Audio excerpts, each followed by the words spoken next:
நீதிமொழிகள் 9ஆம் அதிகாரம் 1வது வசனம். ஞானம் தன் வீட்டை கட்டி தன் 7 தூண்களையும் சித்திரம் தீர்த்து 7 தூண்களை சித்திரம் தீர்த்து தன் கொழுத்த ஜந்துக்களை அடித்து திராட்சரசத்தை வார்த்து வைத்து தன் போஜன பந்தியை ஆயத்தப்படுத்தி தன் பணிவிடைக்காரிகளை அனுப்பி. போதும். ஞானம் தன் வீட்டை கட்டி, ஞானம் நெசிமா வீட்டை கட்டுமா இல்லை? அப்போ ஆண்டவர் ஞானத்தை அதிகமாக எதிர்பார்க்குறாரு. கர்த்தருக்கு பயப்படுதலே. ஆமாம். அப்போ முதலாவது கர்த்தருக்கு பயப்படுகிறனோ. அப்போ ஆண்டவர் என்ன செய்வார்? ஆட்டோமேட்டிக்காக நமக்கு ஞானத்தை கொடுக்குறாரு. கர்த்தருக்கு பயப்படுகிறவரே ஞானத்தின் ஆரம்பம். கர்த்தருக்கு நம்ம பயப்படணும். அதே சங்கீதத்தில் நம்ம வாசித்தோம், அதே நீதிமொழிகளில் நிறைய இடத்துல வரும். கர்த்தருக்கு பயப்படுகிறது எப்படி அப்படிங்கிறதெல்லாம் வரும். அப்போ கர்த்தருக்கு பயப்படுகிற காரியம் என்ன சொல்லும்? ஞானத்தை கொடுக்கும். அது மாத்திரமில்லை, ஞானமானது தன் வீட்டை கட்டி. எந்த வீட்டை கட்டுறாரு ஆண்டவர்? சரியா, எந்த வீடை கட்டுறாரு? நம்ம ஆவிக்குரிய வீடை கட்ட வேண்டும். நம்ம மாம்ச பிரகாரமாக இருக்கிறதான வீட்டை கட்ட வேண்டும். தேவனுடைய வீட்டை கட்ட வேண்டும். இல்லை, நம்ம ஆவிக்குரிய ஜீவத்தை கட்ட வேண்டும். அப்புறம் என்ன வேணும்? பலவிதமான காரியங்கள். நம்ம பிள்ளையுடைய குடும்பத்தை கட்டணும், மகனுடைய குடும்பத்தை கட்டணும், மகளுடைய குடும்பத்தை கட்டணும். எல்லாத்தையும் கட்டுறதுக்கு ஆண்டவர் ஆயத்தமாக இருக்கிறாரு. அதுக்கு என்ன வேணும்? அதுக்கு ஞானம் வேணும். கட்டி, அது மாத்திரமில்லை, 7 தூண்களை வீட்டை கட்டி தன் 7 தூண்களையும் சித்திரம் தீர்த்து. ஆண்டவர் சொல்கிறார், இந்த வீடு கட்டுறதுக்கு ஞானம் மாத்திரம் போதாது, அதுக்கு என்ன வேணுமா? 7 தூண்கள் வேணுமா? ஆண்டவர் சொல்கிறார் 7 தூண்கள் வேணும். அந்த 7 தூண்களையும் சாதாரணமாக கட்டுறதில்ல, சித்திரம் தீர்த்து. அப்படின்னா அதில் நிறைய வேலைப்பாடுகள் இல்லை, நிறைய வேலைப்பாடுகளை கொடுக்குறாரு ஆண்டவர். அந்த நிறைய வேலைப்பாடுகளை கொடுத்து அந்த 7 தூண்களை என்ன செய்கிறாரு? உண்டாக்குறார். சரியா? அந்த 7 தூண்கள் என்ன? முதல் ஞானத்தை பார்ப்போமா? நீதிமொழிகள் பார்த்தீங்கன்னா 14:1 பார்த்தீங்கன்னா என்ன? புத்தி உள்ள ஸ்திரீ. ஆமாம், புத்தி உள்ள ஸ்திரீயாக இருந்து வீட்டை கட்ட முடியும் இல்லை?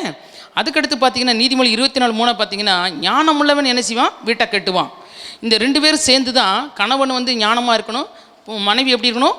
புத்தியாக இருக்கணும். 2 பேரும் சேர்ந்தா என்ன செஞ்சிடலாம்? வீட்டை கட்டிடலாம். சரியா? அது ஆண்டவர் சொல்லியிருக்கிறாரு. அதுக்கடுத்து சங்கீதம் 127:1 சொல்லியிருக்குது. என்ன வசனம்? சங்கீதம் 127:1.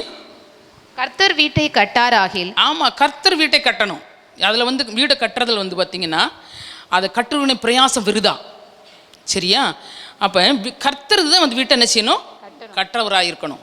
நம்ம கட்டக்கூடாது. நம்ம கட்டுறது என்ன தெரியுமா? நம்ம மாப்பிள்ளை பார்க்குறது, நம்ம பொண்ணு பார்க்குறது, நமக்கு விருப்பமானபடி செய்கிறது. இந்த மாப்பிள்ளை வந்தால் நல்லாயிருக்கும், இந்த பொண்ணு கிடச்சா நல்லாயிருக்கும், இப்படி வேலை செய்கிற மாப்பிள்ளை கிடச்சா நல்லாயிருக்கும், இப்படி வேலை செய்கிற பொண்ணு கிடச்சா நல்லாயிருக்கும், இவ்வளோ நகை போட்டால் நல்லாயிருக்கும், இவங்க இவ்வளோ நகை போட்டால் நல்லாயிருக்கும், இவ்வளோ வண்டி வாங்கி கொடுத்தா நல்லாயிருக்கும். இல்லை, இது யார் கட்டுறது? நம்ம கட்டுறது. சரியா? அதுக்கு தான் ஆண்டவர் சொல்கிறாரு, கர்த்தர் வீட்டை கட்டாராயில். அவர் கட்டலைன்னா அந்த வீடு என்ன செய்யுமா? விருதா. நீங்களாக கட்டுறது என்ன ஆயிரும்? விருதாவாக போயிடும். அவர் கட்டணும். நம்ம பிள்ளைக்கு யார் கட்டணும்? அவர் கட்டணும். நம்ம பிள்ளைக்கு யார் செய்யணும்? அவர் செய்யணும். கர்த்தர் கட்டணும். நம்ம வீட்டை யார் கட்டணும்? அவர் கட்டணும். ஒரு வேளை தெரியாமல் செஞ்சிட்டோம், தெரியாமல் வீட்டை கட்டிட்டோம்னு வச்சுக்கிங்களேன், தெரியாமல் கல்யாணம் முடிச்சிட்டோம், தெரியாமல் ரட்சிப்படாத மாப்பிள்ளையை கல்யாணம் முடிச்சிட்டோம், தெரியாமல் வந்துட்டோம், ஒரு குடியாரனை கட்டிட்டோம், தெரியாத ஒரு பெண்ணை கட்டிட்டோம், ஒரு மோசமான பிள்ளையை கட்டோம், ரட்சிக்கப்படாத ஒரு பிள்ளையை கட்டிட்டோம் அப்படின்னு வச்சுக்கோங்களேன். அதுக்கு பிறகு நம்ம என்ன செய்யலாம்? கட்ட முடியும். எப்போ? கர்த்தருக்குள்ளே வந்து பயப்படும் போது ஆண்டவர் கட்டுவார். அதைத்தான் ஆண்டவர் சொல்கிறாரு, நீங்கள் கர்த்தருக்கு பயப்படாமல், கர்த்தர்கிட்ட கேட்காம, கர்த்தருடைய விருப்பத்தின்படி செய்யாமல் உங்கள் இஷ்டப்படி செஞ்சால் அதை யார் செய்கிறது? நம்ம செய்கிறது, நம்ம புத்தியில் செய்கிறது. ஆனால் அப்படி கட்டுறது விருதா. ஆனால் கர்த்தர் வீட்டை கட்டுவார்னா அதுதான் என்ன செய்கிறது? சரியான வீடு. அந்த வீடு நிலைச்சி நிற்கும். அதனால தான் ஆண்டவர் சொல்லியிருக்காரு, மத்தேயுல சொல்லியிருக்கு, 7ஆம் அதிகாரத்தில் சொல்லப்பட்டிருக்கிறது. என்ன சொல்லப்பட்டிருக்கு? அந்த வீடு கட்டணும்னா என்ன செய்யணும்? பெருமழை வரும், வெள்ளம் வரும், காற்றடிக்கும், புயல் அடிக்கும், எல்லாம் அடிக்கும். என்ன செய்யணும்? அந்த வீட்டு மேலே மோதும் போது என்ன செய்யணும்? அது நிலைச்சி நிற்கணும்னா எங்கே கட்டியிருக்கணும் வீடு? ஆமாம், கண்மலையின் மேலே கட்டியிருக்கணும். அவன்தான் புத்தி உள்ளவன், அவன்தான் ஞானம் உள்ளவன். ஆண்டவர் சொல்லியிருக்கிறாரு. அந்த வீடு என்ன செய்யணுமா, என்ன புயல் அடித்தாலும், என்ன காற்று அடித்தாலும், என்ன வியாதி வந்தாலும், எந்த போராட்டம் வந்தாலும், என்ன விட்டு போகிற காரியங்கள் வந்தாலும், நம்ம இழந்து போகிற காரியங்கள் வந்தாலும் நம்ம என்ன செய்ய மாட்டோம், அசைய மாட்டோம். நம்ம என்ன சொல்லுவோம், ஆண்டவருக்குள்ள உறுதியாக இருப்போம். என் ஆண்டவர் என்னை பார்த்துக்கிடுவார், ஆண்டவர் எனக்கு எல்லாம் சரி செய்வார் அப்படிங்கிற நிலைமைக்கு நம்ம என்ன செய்வோம், வந்துடுவோம். அதனாலதான் புத்தி உள்ளவங்களாக இருக்கணும், ஞானம் உள்ளவங்களாக இருக்கணும், அந்த வீட்டை கட்டணும். அதுக்கடுத்து ஒரு வசனம் அதுலேயும் சொல்லப்பட்டிருக்கு 121 கர்த்தர் நகரத்தை காவாரார்கள். ஆமாம், ஒரு நகரத்தை முழுவதுமா, ஒரு ஏரியா முழுசும், உங்கள் ஏரியாவை எடுத்துங்க, உங்கள் ஏரியா முழுசும் ஒரு வாட்ச்மேன் காக்க முடியுமா? திருடை உள்ளே வர்றானா சுட்டு போட்டு எல்லாம் அள்ளிட்டு போயிடுவான், தள்ளி விட்டுட்டு எடுத்துகிட்டு போயிடுவான். நம்ம இப்போ வாட்ச்மேனில் அப்புறம் வயசானவங்க தான், அதனால் கீழே தள்ளி விட்டு எல்லாத்தையும் எடுத்துகிட்டு போயிடுவான். அப்படி இல்லை, அந்த நகரத்தை கூட யார் பார்க்கணும், கர்த்தர் பார்க்கணும். கர்த்தர் நகரத்தை காவாராயில் காவலர்களை விழித்திருக்குது விருதா. ஆண்டவர் தான்மா. நம்ம ஜோமட்டு படுக்கிறோம், ஆண்டவரே காலையில் எழுந்து முடிய ஊழியத்தை செய்யணும், உண்மை துதிக்கணும், உண்மை ஸ்தோத்திரிக்கணும், ஜோமட்டு படுக்கிறோம்ல, அந்த ஜெபந்தான் நம்ம ஏரியாவை, நம்மளை, நம்ம வீட்டை என்ன செய்து பாதுகாக்குது. அப்போ கர்த்தர் ஆண்டவர் செய்யணும், கர்த்தர் செய்யணும் அப்படிங்கிறதுக்கு விட்டு கொடுக்கும்போது ஆண்டவர் நினைச்சவர் இந்த காரியத்தை வாய்க்க பண்ணுகிறார். அது மாத்திரமல்ல, நீதிமொழிகள் 1 தீமோத்தேயு 3:15 வாசிங்கம்மா. 1 தீமோத்தேயு 3:15 தாமதிப்பேன் ஆகில் தேவனுடைய வீட்டிலே நடக்க வேண்டிய வகையை நீ அறியும்படி இவைகளை உனக்கு எழுதுகிறேன். அந்த வீடு ஜீவனுள்ள தேவனுடைய சபையாய். ஆமா, இந்த வீடு கட்டப்படணும். இந்த வீடு என்ன வீடு? ஜீவனுள்ள, ஆமாம், தேவனுடைய சபை. இதை யார் கட்டுறது? பாஸ்டர் கட்டணுமா? இந்த வீட்டை யார் கட்டணும்? ஆமாம், நீங்கள் தான் கட்டணும். உங்கள்கிட்ட கணக்கு கேட்பார், இந்த சபையில் இருந்தியே நீ எப்படி கட்டின அந்த சபையை? கட்டடத்தை இல்லை, சரியா? நீ ஆத்துமாக்களை கொண்டு வந்து உள்ளே சேர்க்கறதாமா கட்டடம். நீ ஆத்துமாக்களை கொண்டு வந்து உள்ளே சேர்க்குற பற்றியா, அதுதான் ஆத்துமாதே சபை. அதான் என்ன செய்யுமா, நித்திய சத்தியத்துக்கு தூணும் ஆதாரமா. அந்த வீடு ஜீவனுள்ள தேவனுடைய சபையாம். ஜீவனுள்ள தேவனுக்கு நீ கட்டுகிற வீடு, சரியா? அப்போ இப்படிப்பட்ட வீடுகளுக்கு ஆண்டவர் இப்படிப்பட்ட காரியத்தை நமக்கு சொல்கிறாரு. ஆனால் 7 தூண்கள் சித்திரம் தீர்க்க வேண்டும். அந்த 7 தூண்கள் என்ன அப்படிங்கிறத நம்ம பார்ப்போம். முதலாவது தூண், நம்ம முதலாவது தூணா என்ன செய்ய போகிறோம்? நீதிமொழிகள் 3:5-6 வாசிங்க. 3வது அதிகாரம் 5வது 6வது வசனத்தை வாசிப்போம். உன் சுய புத்தியின் மேல் சாயாமல். நீ உன் சுய புத்தி மேலே சாரக்கூடாது. அப்படியே கற்பனையில் படுத்துக்கிட்டு அதை பண்ணிடலாம், இதை பண்ணிடலாம், அங்கே போயிடலாம், இங்கே வந்துடலாம், அந்த வேலையை வாங்கிடலாம், இந்த வேலையை வாங்கிடலாம், அவங்ககிட்ட பணத்தை வாங்கிடலாம், இவங்ககிட்ட அதை கொடுத்துடலாம், அதை பண்ணிடலாம், இதை பண்ணலாம். நம்ம கற்பனை நிறைய ஓடும், எல்லாருக்குமே உண்டு அது கற்பனைங்கிறது. அப்போ ஆண்டவர் சொல்கிறாரு, உன் சுய புத்தி மேல், உன் சுயமா உனக்கு தோணுது பத்தியா, கற்பனையில் தோணுது பத்தியா, அந்த புத்தியின் மேல் நீ என்ன செய்யக்கூடாது, சாராமல் உன் முழு இருதயத்தோடும் கர்த்தரில் நம்பிக்கையாய் இருந்து. கர்த்தர் மேல் நம்பிக்கை வைக்கணும். முத தூண் என்னது வேணும்? கர்த்தர் மேல் நம்பிக்கை. முத தூண் என்ன தூணு? ஆமா, கர்த்தர் மேல் நம்பிக்கை. சித்திரம் தீர்க்கிறதான ஒரு காரியம் என்ன? சித்திரம் தீர்க்கிறது, நம்பிக்கை வைக்கணும். நம்பிக்கைங்கிற ஒரு கோடு ஓடணும் அந்த தூணில், இல்லை ஒரு பூ வரையணும், இல்லை ஏதோ ஒன்று செய்யணும். அப்போ என்ன செய்யணும்? கர்த்தர் மேல் என்ன செய்யணுமா? நம்பிக்கை வைக்கணும். இன்னும் வசனம் வாசிப்போமா? சங்கீதம் 22:4 வாசிங்க. சங்கீதம் 22:4. எங்கள் பிதாக்கள் உம்மிடத்தில் நம்பிக்கை வைத்தார்கள், நம்பின அவர்களை நீர். ஆமா, 22 கரெக்ட். என் பிதாக்கள் என்னஞ்சாங்களோ உண்மையில நம்பிக்கை வைத்தார்கள். தாவீது சொல்றார் இந்த இடத்துல, நம்பிக்கை வைத்தார்கள். ஆமாம், முத தூண் என்னது? நம்பிக்கை. சங்கீதம் 4:48-14 வாசிங்க. சங்கீதம் 48:14. இந்த தேவன் என்னென்றைக்கும் உள்ள சதா காலங்களிலும் நம்முடைய தேவன், மரண பரியந்தம் நம்மை நடத்துவார். ஆமாம், நம்பிக்கை வைக்கணும். மரண பரியந்தம் என்ன செய்வார்? நம்மளை நடத்துவார், சரியா? அப்போ முதலாவது என்ன செய்யணும்? ஒரு தூண், என்ன தூண் இருக்கணும்? ஆமாம், தேவன் மேல் வைத்திருக்கிற நம்பிக்கை. பிதாக்கள் வைத்தார்களே, அந்த நம்பிக்கை உனக்கும் எனக்கும் இருக்கணும். எங்கள் பிதாக்கள் மேல் நம்பிக்கை வைத்தார்களே, அவர் நம்பினவர்களை நீ கைவிடவில்லை அப்படின்னு சொல்லி வேதம் சொல்லுகிறது, சரியா? 2வது ஒரு தூணு பார்க்கலாம். என்ன தூணு? அந்த தூணு ஆதியாகமம் 6:9 வாசிங்கம்மா. 6:9. நோவாவின் வம்ச வரலாறு. நோவா தன் காலத்தில் இருந்தவர்களுக்குள்ளே நீதிமானும் உத்தமனுமாய் இருந்தான். ரெண்டாவது தூண் என்னன்னு தெரியுமா? உத்தமமாக இருக்கணும். உண்மை, உத்தமம், நீதிமான். நோவா நினைச்சாரு, பேழையை கட்டுறதுக்கு ஆண்டவர் நிறைய பேர் இருந்தாங்க. நோவா இருக்கும்போது நினைச்சாங்க நிறைய பேர் இருந்தாங்க. ஏன்னா அப்படி தானே பிரசங்கம் பண்ணுறாரு. அப்போ தானே அந்த பேழையை கட்டுறதுக்கு முன்னாடி 100 நாள் பிரசங்கம் பண்ணுறாரு. எல்லோரும் வந்துருங்க, மனம் திரும்புங்க, அழிய போகுது அப்படின்னு சொல்லிட்டு பிரசங்கம் பண்ணினார். அதை கேட்குறதுக்கு ஜனங்க இருந்தாங்க. ஆனால் அந்த ஜனங்களுக்குள்ள நோவா அப்படி இருந்தாரா? உண்மையும் உத்தமமாக இருந்தாராம். அப்போ ரெண்டாவது தூணு ஆண்டவர் நம்மகிட்ட எதிர்பார்க்குறது என்ன எதிர்பார்க்குறாரு? உண்மையும் உத்தமமும். அவர்கிட்ட தான் நீங்கள் என்ன செய்யணும்? உண்மையும் உத்தமமாக இருக்கணும் அப்படின்னு சொல்லி அவர் என்ன செஞ்சார்? நம்மகிட்ட எதிர்பார்க்குறாரு. அப்போ நோவாவுக்கு ஆண்டவர் அப்படி ஒரு பெரிய வேலையை கொடுத்து செய்ய சொல்கிறாருன்னா, உங்களையும் என்னையும் நம்பி ஆண்டவர் வேலையை கொடுத்துருக்கிறாரே. பணிவிடை செய்ய சொல்லியிருக்கிறாரே, ஊழியத்தை செய்ய சொல்லியிருக்கிறாரே, சுவிசேஷத்தை செய்ய சொல்லியிருக்கிறாரே. நம்ம செய்கிறோமா அந்த உண்மை உத்தமமான வேலையை? அவர் அன்னைக்கு செஞ்சாருமா? யார் எதிர்பார்க்காதபடி வேலையை செஞ்சாரா செய்யலையா? செஞ்சார். அவர் சொன்னபடிலாம் என்னஞ்சார்? கீழ்ப்படிஞ்சார். ஒரு சத்தத்துக்கு செவி சாய்ச்சு அவர் என்னென்ன சொன்னார், ஆண்டவர் என்னென்ன சொன்னாரோ அத்தனை காரியத்தையும் செஞ்சார். இன்னைக்கு வரைக்கும் நான் அவரை பற்றி பேசுகிறோமா பேசலையா?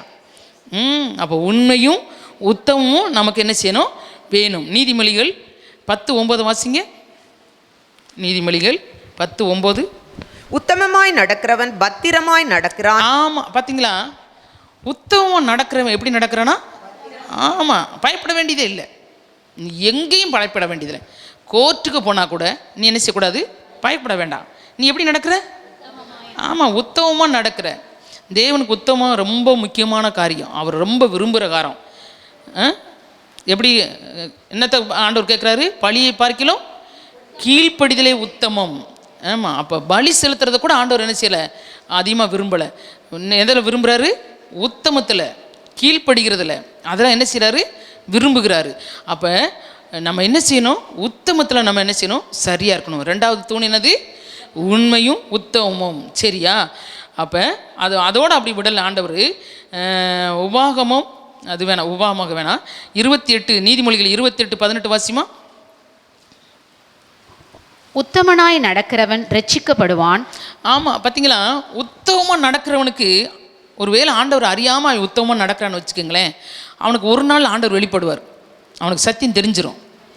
ஏன்னா பக்தி உள்ளவனை தேவன் கர்த்தர் நமக்காக தெரிந்து கொள்கிறார். ஏன்னா உத்தமமாக நடக்கிறவன் ஆராய்ஞ்சு பார்ப்பான். எது நல்ல வழி, எது கெட்ட வழி, எது நல்ல காரியம், எது கெட்ட காரியம் அப்படிங்கிறது அவனுக்கு ஆராயறதுக்கு என்ன வரும். ஏன்னா அவனுடைய வழிகள் எப்படி இருக்கும்? உத்தமமாக இருக்கிறதுனால அவன் அதை ஆராய்ச்சி பண்ணுவான். நல்ல வழி எது, இதிலே நடவுங்கள். ஆண்டவர் சொல்கிறாரு, எல்லாவற்றையும் ஆராய்ந்து பாருங்க, நலமானதை பிடித்து கொள்ளுங்கள், என்ன வழி இதுவே, இதில் நடவுங்கள்னு சொல்லி ஆண்டவர் சொல்கிறாரு. ஆண்டவர் நம்ம மேலே கண்ணை வச்சு ஆலோசனை சொல்கிறாரு, நடக்க வேண்டிய வழியை நமக்கு காட்டுறாரு. நம்ம அதை என்ன செய்யணும் தெரியுமா? அந்த உண்மையான வழியை விட்டுட்டு வேறு வழிக்கு போகிறதுக்கு நம்ம பிரயாசப்படுறோம். அப்படி இருக்கக்கூடாது. அந்த உண்மை உத்தமமான வழியில் நடப்பதற்கு நம்ம என்ன செய்யணும்? பிரயாசப்படணும். உத்தமமானவன் எப்படி சொல்லுவானா? ரட்சிக்கப்படுவானா. சரியா? அதோட விடல. யோபு 2:9 வாசிமா. 2:9. அப்பொழுது அவன் மனைவி அவனை பார்த்து, நீர் இன்னும் உம்முடைய உத்தமத்தில் உறுதியாய் நிற்கிறீரோ? பார்த்தீங்களா? இந்த இடத்துல பாருங்க, தன்னோடு வாழ்ந்த மனைவி தனக்குன்னு எத்தனை பிள்ளை பெற்றாங்க? 10 பிள்ளைகளை பெற்றவ. அப்புறம் இவ்வளோ சொத்து சுகம். அப்படியே யோபு பார்த்தீங்கன்னா அவருடைய ஊரில், அவருடைய இதில் அவர் நெய்யிலே என்ன செஞ்சாராம்? பாதத்தை கழுவுனவர். அவர் சாதாரண ஆள் கிடையாது. அப்படிப்பட்ட ஒரு மனுஷன், அவ்வளோ செல்வ சீமானாக இருக்கிற மனுஷன். அந்த மனுஷனை பார்த்து தன் மனைவி தான் கேட்குற, நீ இன்னமும் என்னத்தில் இருக்கிற? உத்தமத்திலே இருக்கிறியோ? அப்போ உத்தமம் எவ்வளோ முக்கியமானது பாருங்க இல்லை? உத்தமம் எவ்வளவு முக்கியமானது. இன்னும் நீர் உத்தமத்திலே இருக்கிறீரோ?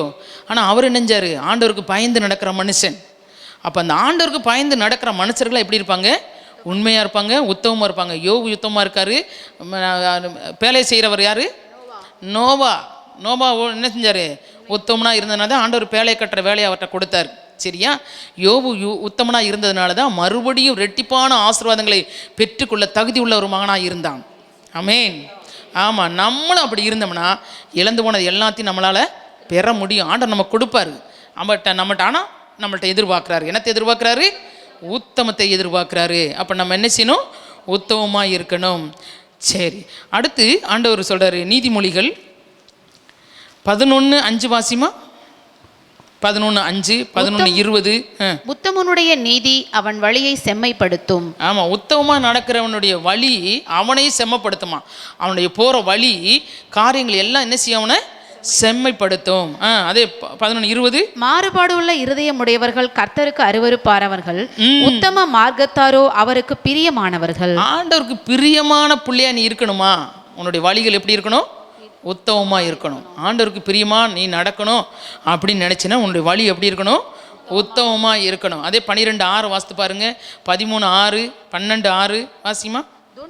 துன்மார்க்கரின் வார்த்தைகள் ரத்தம் சிந்த பதிவிருப்பதை பற்றியது, உத்தமர்களுடைய வாயோ அவர்களை தப்புவிக்கும். ஆமா, உத்தமர்களுடைய வாய் என்ன செய்யுமா? ஆமா, தப்புவிக்கும். நீ தேவையில்லாத ஒரு இடத்துல என்ன செய்ய மாட்டேன், மாட்டிக்கொள்ள மாட்டேன், எதுலையும் சிக்கலில் மாட்டிக்கொள்ள மாட்டேன். அப்போ உத்தமர்களுடைய இது காரியங்கள் என்ன செய்யும்? ஆமாம், எதுலேயும் போய் மாட்டிக்கொள்ளாது. சரியா? கடைசியாக மத்தேயு 25, 21, 23 வாசிமா. மத்தேயு 25, 21. அவனுடைய எஜமான் அவனை நோக்கி, இந்த இடத்துல பார்த்தீங்கன்னா ஒரு கதை. இந்த கதையை நான் சொல்லிடுறேன். தூர தேசத்துக்கு போகிறாரு. அவர் நினைஞ்சாரு, பணத்தை கொடுத்துட்டு போகிறாரு. இதை வச்சு இதை மாதிரி செய்யுங்க, விற்று நான் வரும்போது என்கிட்ட அதிகமாக கொடுங்க, நான் கொடுத்த காசுக்கு விற்று அதிகமாக என்கிட்ட கொடுங்க, அது வியாபாரம் பண்ணி என்கிட்ட அதிகமாக கொடுங்கன்னு ஒரு எஜமான் கொடுத்துட்டு போகிறாரு. ஆனால் இவங்க என்ன பண்ணிடுறாங்க, அதை சரியாக செய்யாத 3 பேர் கையில் கொடுத்துட்டு போகிற காரியங்களும் என்ன செய்யுது, வேறு வேறு விதமாக இருக்குது. ஆனால் அதில் யார் உத்தமமாக இருந்தார்களோ அவங்கள பார்த்து இந்த இடத்துல சொல்கிறாரு, உண்மையும் உத்தமமான ஊழியக்காரனே எதுக்குள்ளே பிரவேசி, என்னுடைய மகிமைக்குள் பிரவேசி. அப்போ உண்மையும் உத்தமத்தை ஆண்டவர் எதிர்பார்க்குறாரு. இன்றைக்கி நீங்களும் நானும் சபையில் இருக்கிறோம்னா நம்ம உண்மையும் உத்தமமாக இருக்கோமா? கொடுக்கப்பட்ட ஊழியத்தில் என்ன ஆனாலும் பரவாயில்ல, என் ஊழியத்தை நான் கரெக்டாக போய் செஞ்சுட்டு வருவேன். 1ஆம் தேதி ஒப்பு கொடுக்குறமே, 1 hour ஜெபத்துக்கு வர்றீங்களா? அதுதாம்மா உத்தமம். புயல் அடித்தாலும் காற்று அடித்தாலும் வேலைவீனங்கள் வந்தாலும் சோர்வுகள் வந்தாலும் என்ன செய்யணும்? அந்த 1 மணி நேரத்தில் நம்ம வந்து ஜெபம் பண்ண ஓடிடுறோமா? சரி, அந்த நேரத்தையும் மாறி போச்சு, அதுக்கு பதிலாக இன்னொரு நேரத்தை நான் போய் பண்ணிடுறேன். நான் ஒப்பு கொடுத்தேனே, ஆண்டவரை நீ பார்த்தாரேன், அவர் சமூகத்தில் நான் ஒப்பு கொடுத்தேனே, எப்படியாவது நம்ம ஜெபம் பண்ணிடணும். சரி, அந்த நேரம் முடியல, இன்னொரு நேரம். நமக்கு எல்லா நேரமும் ஆண்டவர் வாய்க்க முடியாது செஞ்சுருக்கிறாருல்ல, எல்லா காரியத்தையும் செய்யறோம்ல. இப்போ இன்னைக்கு காலையில் கடைக்கு போகலன்னா சாயந்தரம் போயிடுறோமா? போகலையா? போகிறோம் தானே? இல்லை, இப்போ போகல, மார்க்கெட்டுக்கு போகலன்னா அடுத்து போயிடுறோமா? போகலையா? ஆமாம், ஃபங்க்ஷனுக்கு இப்போ 6 மணிக்கு போகிறோம், அது இல்லைன்னா 8 மணிக்குனாச்சும் போய் சேர்ந்துடுறோமா என்னம்மா? அப்போ அதுக்கெல்லாம் நம்ம என்ன செய்கிறோம்? சரியானபடி நம்ம நடந்து கொள்கிறோம். ஆனால் ஆண்டவருடைய காரியத்தில் மட்டும் அது ஆனால் அவர் உருவமாக வந்து நிற்கலையில, அதனால் நம்ம அவர் என்ன பார்க்க போகிறாரு, கேட்க போகிறாரு இல்லை. அதனால் இன்றைக்கி வரலன்னா வரல தான். இது உத்தமம் கிடையாது. இந்த நேரம் இல்லையா, இன்னொரு நேரத்தை கொடுத்து ஆண்டவர் சமத்தில் ஜெபம், ஆண்டவரே இந்த நேரம் என்னால் வர முடியலப்பா, நான் இந்த நேரம் வந்து ஜெபம் பண்ணுறேன், ஜெபத்தை கேளுங்க ஆண்டவரே, என் மேலே தப்பு இருக்குது, தவறு இருக்குது, நான் ஜெபிக்கலை, எனக்கு இப்போ தான் டைம் கிடச்சி ஆண்டவரே, உலக வேலை செஞ்சுட்டேன், வீட்டு வேலை செஞ்சுட்டேன், எங்கேயோ போயிட்டேன் வந்துட்டேன், ஆண்டவர் சொல்லி ஒரு மன்னிப்பு கட்டு நம்ம ஜெபம் பண்ணுறோமா? இல்லை. நம்ம கொடுக்கப்பட்ட ஜெப ஊழியத்தை நம்ம செய்கிறதில்ல. நம்ம கொடுக்கப்பட்ட என்ன செய்கிறது, வாலிபர் ஊழியத்தை நம்ம செய்கிறதில்ல. நம்ம கொடுக்கப்பட்ட சண்டே கிளாஸ் ஊழியத்தில் எத்தனை பிள்ளைய வந்திருக்குது, எல்லா பிள்ளைகளும் வந்திருக்குதுல, சரியானபடி கீழ்ப்படியுதுகளா, நல்லா துதிக்குதுகளா, வேத வாசிக்குதுகளா, மனப்பாடம் பண்ணுதுகளா, ஜெபம் பண்ணுதுகளா அப்படின்னு நம்ம சொல்லி அந்த ஊழியத்தில் கண்காணிக்கிறோமா? இன்னைக்கு நீங்கள் விதைக்கிற விதை தான் அந்த பிள்ளைகளுக்கு எதிர்காலத்துக்கு ஒரு பெரிய விசுவாசிகளாக தூண்களாக நிற்கிற பிள்ளைகள், அநேகருக்கு கனி கொடுக்குற மரங்களாய் மாற வேண்டிய பிள்ளைகள் அவர்கள். அந்த ஊழியத்தை நம்ம எப்படி செய்கிறோம்? சண்டே கிளாஸ் ஊழியத்தை சொல்லுங்கள். வீட்டு ஊழியத்துக்கு ஜெபத்துக்கு போகிறீங்க, ஊழியம் செய்கிறீங்க, அந்த குடும்பத்தில் ரட்சிப்பட்டு சபைக்கு வந்திருக்காங்களா? ஏன் இன்னும் வரல? ஆண்டவர்கிட்ட கேட்குறீங்களா? சண்டை போடுறீங்களா? ஆண்டவர் ஏன் ஆண்டவரே அவங்க வரல? இத்தனை நாள் போய் ஜெபம் பண்ணுறோம், அந்த வீட்டில் இத்தனை நாள் அங்கே அந்த வீட்டில் போய் முட்டி ஓடி ஜெபம் பண்ணுறோம், வீடு சந்திக்கிறோம், அந்த ஆத்மா வரல. ஒரு வாரம் போயிட்டு வந்திருக்கோம், அடுத்த வாரம் வரல, ஞாயிற்றுக்கிழமை ஆராதனைக்கு வரல. எல்லாத்தையும் பாஸ்டர் பார்க்க முடியுமா? எல்லாருக்கும் சிஸ்டர் பார்க்க முடியுமா? நீங்கள் என்ன செய்யணும்? அதில் பங்கெடுக்கணும், பங்கெடுத்து அந்த ஊழியத்தை செய்யணும். அதுதான் உத்தமம், அதுதான் ஆண்டவர் விரும்புகிற காரியம்.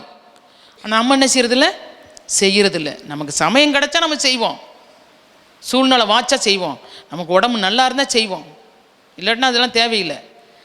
என்னைக்கு நீங்கள் ஆண்டவருடைய ஊழியத்தை கனமான ஊழியம் அப்படின்னு நினச்சி நீங்கள் செய்கிறீங்களோ அன்னைக்கு தான் ஆண்டவர் உங்கள் உடம்புக்கும் சரீர சுகத்தை கொடுப்பாரு.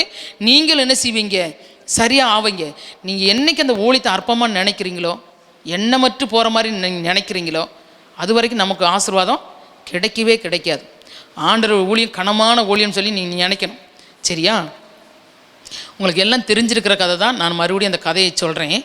ஒரு வயசானவர் என்ன செய்வார், ஒரு மார்க்கெட்டில் போய் கைப்பிரதி கொடுப்பார். என்ன கொடுப்பார்? கைப்பிரதி. அவர் ரெகுலர் அவருடைய ஊழியம். அந்த ஊழியத்தை விட்டவே மாட்டார். அந்த ஊழியத்தை என்ன செய்வார், செஞ்சுக்கிட்டே இருப்பார். எப்படியாவது ஒரு ஆத்மா ரட்சிக்கப்பட்டுறாதா அப்படின்னு சொல்லிட்டு கைப்பிரதி என்ன செய்வார், போய் கொடுத்துக்கிட்டே நிற்பார். யாரையும் பார்க்க மாட்டார். அடி வாங்கினாலும், உத வாங்கினாலும், என்ன பிரச்சனைனாலும், மூஞ்சில் எரிஞ்சாலும், காரி துப்புனாலும் அவர் ஊழியத்தை அவர் விடவே மாட்டார். அவர் என்ன செய்ய மாட்டார், விடவே மாட்டார். கரெக்டாக போய் அந்த இடத்துல நின்று ஊழியத்தை செஞ்சிருவார். அப்போ அவருக்கு கொஞ்ச நாள் ஆனவுடனே, வருஷங்கள் கடந்து போனோடனே அவருக்கு ரொம்ப சோர்வம் வந்துருச்சு. என்ன ஆண்டவரே, இவ்வளோ பத்திரிக்கை கொடுக்குறேன், ஒருத்த கூட வாங்க மாட்டுறாங்க, வாசிக்க மாட்டுறாங்க, கேட்க மாட்டுறாங்க, ஒருத்தர் கூட ரட்சிப்பட்டு சபைக்கு வரல. நாளைக்கு நான் அந்த ஊழியத்துக்கு போக மாட்டேன் ஆண்டவரே. என்ன பண்ண மாட்டேன், ஊழியத்துக்கு போக மாட்டேன் ஆண்டவரே அப்படின்னு சொல்லிட்டு என்ன செஞ்சிடுறாங்க, ஒரு போக மாட்டார், அந்த ஊழியத்துக்கு போக மாட்டார். சரி, அந்த ஊழியத்துக்கு போகலை, இருந்தாலும் ஒரு மனச்சாட்சி ரொம்ப அடிச்சுக்கிறது. நம்ம அந்த ஊழியத்தை செய்ய மாட்டோமே ச்சே அப்படின்னு சொல்லிட்டு என்ன செஞ்சார், வேறு எது விஷயமா அவர் என்ன செய்கிறார், மார்க்கெட்டுக்கு போகிறார். மார்க்கெட்டுக்கு போகும்போது பார்த்தா இவர் எந்த இடத்துல நின்று ஊழியத்தை செஞ்சாரோ அதே இடத்துல ஆண்டவர் நின்று ஊழியத்தை செஞ்சாராம். அல்லேலூயா. அதே இடத்துல ஆண்டவர் அந்த இடத்துல நின்று கைப்பிரதி கொடுத்துக்கிட்டு இருந்தாராம். இவர் கண்ணு பார்த்துச்சான். உடனே அந்த இடத்துல நினைச்சார், முட்டி போட்டு அழுதார். ஆண்டவரே, நீங்கள் தான் ஊழியத்தை ஆசீர்வதிக்கிறவர், நீங்கள் தான் ஆத்மா ரட்சிப்பை கொடுக்குறவர். நான் ஒரு வேலைக்காரன் தான், அந்த வேலையை நான் அற்பமாக எண்ணிட்டேன், அந்த ஊழியத்தை நான் அற்பமாக எண்ணிட்டேன் ஆண்டவரே, இன்னிலேருந்து நான் தொடர்ந்து செய்யும் அப்படின்னு சொல்லிட்டு சாகு வரைக்கும் அந்த ஊழியத்தை செஞ்சாராம்.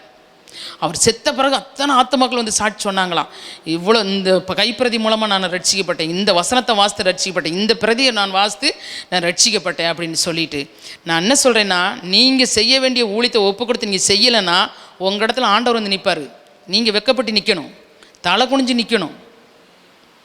சரியா? உங்களுக்கு கொடுக்கப்பட்ட ஊழியம் என்ன ஊழியம் சரியாக செய்யுங்க. எல்லார் மேல் விழுந்த கடமை சுவிசேஷ ஒழிஞ்சணும், எல்லாரும் ஆத்மாதாயம் பண்ணணும். ஆனால் அதை தாண்டி உங்களுக்கு ஒரு ஊழியம் இங்கே சபையில் கொடுத்துருக்கனா அந்த ஊழியத்தை நீங்கள் சரியாக நிறைவேற்றணும். ஆயத்த செபத்துக்கு வரணும், பாட்டு பாடுறதுக்கு முன்கூட்டியே 1 hour ட்ரைனிங் எடுக்கணும்னா வரணும். அதெல்லாம் வராமல் எதுவுமே செய்யாமல் சண்டே கிளாஸ் ஊழியமாக வாரத்தில் ஒரு நாள் கூடி ஜெபம் பண்ணணும், யூத் ஊழியமாக அதை கூடி ஜெபம் பண்ணணும். ஒன்றுமே செய்யாமல் உங்கள் ஊழியம் வளர்ச்சி அடையாது. நீங்கள் அந்த ஊழியத்தை அது கனமான ஊழியமாக நினைக்கல. ஆண்டவர் நம்பி கொடுக்குறாருமா அந்த ஊழியத்தை நம்ம கையில். நம்பி என்ன செய்கிறாரு, நம்ம கையில் கொடுத்துருக்குறாரு. நீ என் பிள்ளை எப்படியாச்சும் செஞ்சிருவா, என் பிள்ளை எப்படியாச்சும் செஞ்சிருவா அப்படின்னு ஆண்டவர் நம்பி கொடுக்குறாரு. ஆனால் நம்ம என்ன செய்யறோம் தெரியுமா, நல்லா சாப்பிட்றோம், உடுத்துறோம், கேட்குறதெல்லாம் அவர்கிட்ட கேட்டு கேட்டு வாங்கிக்கிறோம். ஆனால் நம்பிக்கை துரோகம் பண்ணுறோம். ஆண்டவர் ஒரு நாளும் ஆசீர்வதிக்க மாட்டார். நீங்கள் நினைக்கலாம், இன்றைக்கி நம்ம ஆசீர்வதிக்கப்பட்டுட்டோம், சரியா, இன்றைக்கி நம்ம நல்லா இருக்கோம், அதனால் நமக்கு ஆண்டவர் மற்றவங்க பேசுகிற மாதிரியெல்லாம் நம்ம இல்லை, ஆண்டவர் அவங்கள காட்டு நம்மளை நல்லா வச்சுருக்கோம். ஆனால் கண்ணீர் வடிக்க வேண்டிய நிலைமை வந்துடும், அந்தரங்கத்தில் கண்ணீர் வடிக்க வேண்டிய நிலைமை வந்துடும். அதெல்லாம் மறந்துடக்கூடாது. ஆண்டவருக்கு ஒப்பு கொடுத்துட்டிங்களா, ஆண்டவருடைய காரியத்தில் தீர்மானிச்சிட்டிங்களா, சரியாக செஞ்சுருங்க. தசமாங்க கொடுக்குற காரியத்தில் கூட நிறைய பேர் கொடுக்குறதில்ல. எப்படி இந்த வருஷத்தை நீங்கள் தாண்ட போகிறீங்க சொல்லுங்க பார்ப்போம். நேகர் தசமாக கொடுக்குறதில்ல, ஆனால் ஊழியம் நடந்து கொண்டு இருக்குது. நீங்கள் என்ன செய்யணும், உங்கள் காணிக்கை மூலமாக மற்ற ஊழியங்கள் செய்யப்படுகிறது. அப்போ நீ வச்சுக்கிட்டீங்கன்னா அந்த ஊழியம் நடக்குமா, கஷ்டப்படும் தானே. அப்போ நீங்கள் என்ன செய்யணும், அப்போ தசமாக கொடுக்குறது, டிவி காணிக்கை கொடுக்குறது, மற்ற காரியத்தை கொடுக்குறது, எல்லாத்துலேயுமே சரியாக உத்தமமாக இருக்கணும். எப்படி இருக்கணும், உத்தமமாக இருக்கணும். அது ஆண்டவர் விரும்புகிறார், உத்தமத்தில் பிரியப்படுகிறார். சரியா? பலியை பார்க்கலாம், நீ காணிக்கை செலுத்துறது ஒரு பலி, அதை காட்டிலும் உத்தமம் முக்கியம். சரியா? ஸ்தோத்திர பலி செலுத்துறது ஒரு கனி, அதை காட்டிலும் உத்தமம் முக்கியமானது. அப்போ உத்தமத்தில் நம்ம என்ன செய்யணும், சரியாக இருக்கணும். சரியா? அப்போ தான் அந்த வேலைக்காரனை பற்றி சொல்கிறாரு, உண்மையும் உத்தமமுள்ள ஊழியக்காரனே, கொஞ்சத்தில் உண்மையாயிருந்தாய், கொஞ்சத்தில் உண்மையாக இருந்தால் அநேகத்தின் மேல் உன்னை அதிகாரியாக வைப்பேன். ஆமாம், அநேகத்தில் பட்டணத்தில் ஆண்டவர் என்ன செய்வார், அதிகாரியாய் வைக்கிறதுக்கு அவர் ஆயத்தமாக இருக்கிறார். அல்லேலூயா. ஆமாம். 3வது ஒரு தூணை நம்ம சொல்லி பார்க்க போகிறோம். 3வது ஒரு தூணு 2 கொரிந்தியர்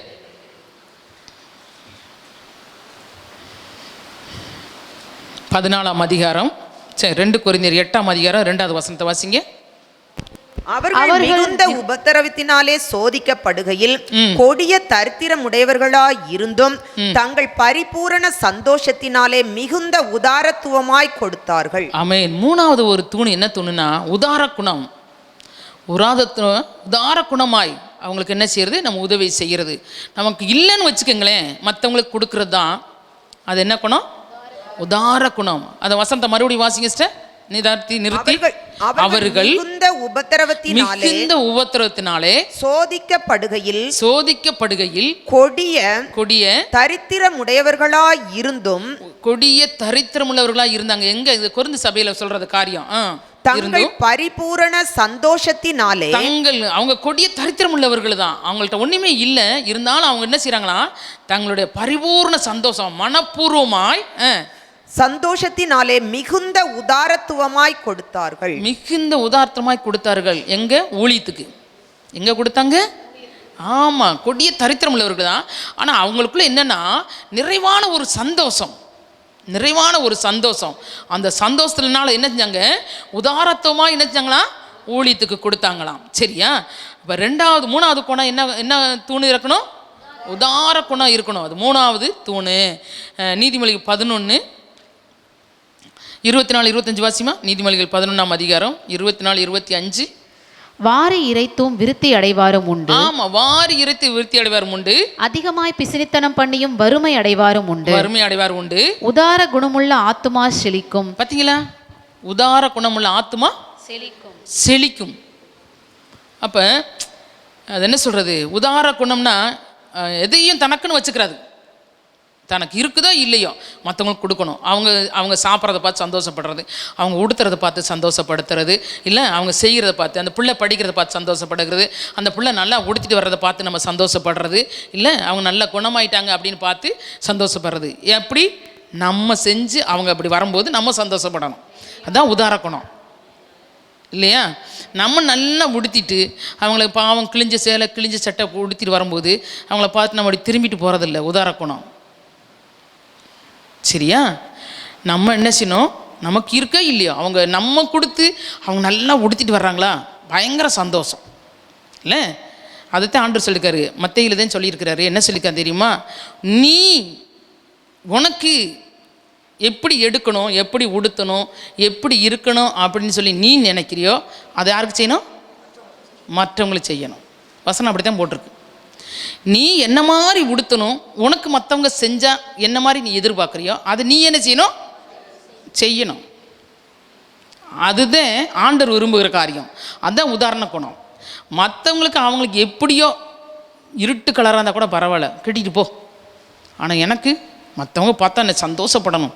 எங்கே வாங்கினீங்க சிஸ்டர், ரொம்ப அழகாக இருக்கே அப்படின்னு சொல்லணும். அப்படின்னு நீங்கள் உடுத்திட்டு போகணும். இல்லை, அப்படி செய்யாதீங்க. அவங்க அதை உடுத்தணும், அவங்க நல்லா இருக்கணும், அவங்க அழகாக இருக்கணும், அதை செய்யுங்க. அதே உதார குணம். அப்போ மூணாவது குணம் தூண் எப்படி இருக்கணுமா? உதாரண குணமாக இருக்கணும். சரியா? அடுத்து அதே வசனத்தை வாசிங்கம்மா. 22:9 வாசிங்க. நீதிமொழிகள் 22:9. கருணை கண்ணன் ஆசீர்வதிக்கப்படுவான். பார்த்தீங்களா? இந்த இடத்துல ஒன்று சொல்லப்பட்டிருக்கு. பார்த்தீங்களா? கருணை கண்ணன். ஆண்டவருக்கு பேர், இன்னொரு பேர் என்ன தெரியுமா? கருணை கண்ணன் அப்படி சொல்லுவாங்க. சரியா? வேதம் அப்படி சொல்லுது. கருணை கண்ணன் ஆசீர்வதிப்பான். நம்ம ஆண்டவர் அப்படி என்ன சொல்லு, இரக்கம் காட்டுறவர், கருணையாக இருக்கிறவர் நம்மளுடைய ஆண்டவர். அவர் என்ன செய்வார்? தனக்குன்னு ஒன்றுமே வச்சுக்கொள்ளவே மாட்டார். ஒரு சொட்டு ரத்தத்தை கூட தனக்காக வைத்து கொள்ளாத ஆண்டவர். எல்லாத்தையும் தனக்குன்னு வைக்காதபடி மற்றவங்களுக்கு கொடுக்குறவர். அப்போ நம்ம என்ன செய்யணும்? அந்த மாதிரி அவருடைய பிள்ளையாக இருக்கிற நம்ம, அவருடைய ரத்தத்தினால் கழுவப்பட்ட நம்ம எப்படி இருக்கணும்? ஆமாம், கருணை கண்ணனாக இருக்கணும். மற்றவங்களுக்கு கொடுக்குறவங்களுக்கும் பிசினித்தனம் பண்ணக்கூடாது. எனக்கு எனக்கு எனக்கு எனக்கு அப்படின்னே சொல்லிக்கிட்டு இருக்கக்கூடாது. எனக்குன்னு சொல்லிகிட்டே இருக்கக்கூடாது. மற்றவங்களுக்கு கொடுக்கணும். சரியா? அப்போ ஆண்டவர் மூணாவது தூணை என்ன செய்கிறாரு? ஆசீர்வதிக்கிறார். அப்போ மூணாவது தூண் என்ன செய்யணும்? உதாரண குணம். நாலாவது ஒரு தூணத்தை ஆண்டவர் சொல்லியிருக்கிறாரு. நீதிமொழிகள் 13:4 வாசிமா. சோம்பேறியுடைய ஆத்துமா விரும்பியும் ஒன்றும் பெறாது, ஜாக்கிரதை உள்ளவர்களுடைய ஆத்துமாவோ புஷ்டியாகும். ஜாக்கிரதை. நாலாவது தூண் என்னது? ஆமாம், ஜாக்கிரதையாக இருக்க வேண்டும். ஜாக்கிரதை உள்ள ஆத்துமா என்ன செய்யுமா? புஷ்டியாக இருக்குமா. நீ ஜாக்கிரதையாக இருந்துட்டாலே போதும். சாப்பாட்டில் சொல்கிறோம்ல, டாக்டர்மார் சொல்லுவாங்க இந்த சாப்பாடு தான் சாப்பிடணும், இந்த சாப்பாடு சாப்பிடக்கூடாது இல்லை, சட்டம் போடுவாங்க. இது நீ சாட்டினா அப்படித்தான் போயிடுவேன். குடிக்கக்கூடாது, சீட்டு குடிக்கக்கூடாது, குடித்தா போயிடுவேன், அந்த பொருள் போயிடும், லங்ஸு போயிடும், கிட்னி போயிடும், அது போயிடும், இது போயிடும் அப்படின்னு சொல்லுவாங்க. அப்போ நம்ம உடம்பை பாதுகாக்கிறதுக்கு ஜாக்கிரதை. இதை சாப்பிடணும், இதை சாப்பிடக்கூடாது இல்லை, இப்படி இருக்கணும், இப்படி இருக்கக்கூடாது, இப்படி நடக்கணும், உட்காந்தே இருக்கக்கூடாது, வேலை செய்யணும், அதை பண்ண நிறைய சட்டத்திட்டங்கள் இருக்குல்ல. அப்படி இருந்தாத்தே நம்ம உடம்பு எப்படி இருக்கும்? ஆமாம், நல்லா இருக்கும். அதே மாதிரி தான் ஆண்டவரும் சொல்கிறார் இந்த இடத்துல. வாசிமா மறுபடியும் இந்த வசனத்தை. சோம்பேறியுடைய ஆத்துமா விரும்பியும் ஒன்றும் பெறாது. ஆமாம், சோம்பேறித்தனமாக இருக்கக்கூடாது. சோம்பேறி உள்ள ஆத்துமா விரும்பியும் ஒன்றும் பெறாது. ஆமாம், ஒரு சிலலாம் சொல்லுவாங்க எனக்கு அதை சாப்பிடணும் போல இருக்குது சிஸ்டர், ஆனால் கிடைக்க மாட்டேங்குது சிஸ்டர். என்ன சிஸ்டர் செஞ்சுக்கிட்டு இருந்தீங்க? நல்லா தூங்கிட்டு இருந்தேன், 12 மணிக்கு எந்திரிச்சேன், எந்திரிச்சு ஒன்றும் கூட செய்யலை, நான் அடுப்பே பற்ற வைக்கல, எப்படி சாப்பிட முடியும் சொல்லுங்க பார்ப்போம்.